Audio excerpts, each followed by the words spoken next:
আর একটা বন্ডের নাম হচ্ছে গিয়াসউদ্দিন তাহেরি।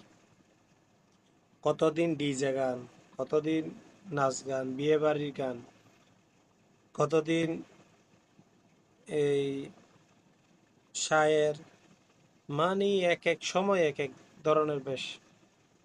কিছুদিন আগে এই শায়েখ আহমদুল্লাহকে নিয়ে মাহফিলের মধ্যে তার একজন বক্তা বলতেছে, শায়েখ আহমদুল্লাহ গালে গালে জুতা মারো তালে তালে। শায়েখ আহমদুল্লাহ মানে আলেম, তার তো জানা নাই, তার বক্তদের কোত্থেকে জানা থাকবে? তারা তো শুধু আছে ডিজে গান, ব্যান্ড পার্টি এইগুলোর মধ্যে আছে। তারা তো জানে না প্রকৃত আলেমকে। আলেমের মতো আলেম হচ্ছে শাইখ আহমদুল্লাহ, মিজান রহমান আল্লাহজারি, আমির হামজা, এরকম বড় বড় উচ্চ মর্যাদার আলেমদেরকে তারা হেয়পূর্ণ কথা বলতেছে। এটা কি ইসলামে বলছে এগুলো বলার জন্য?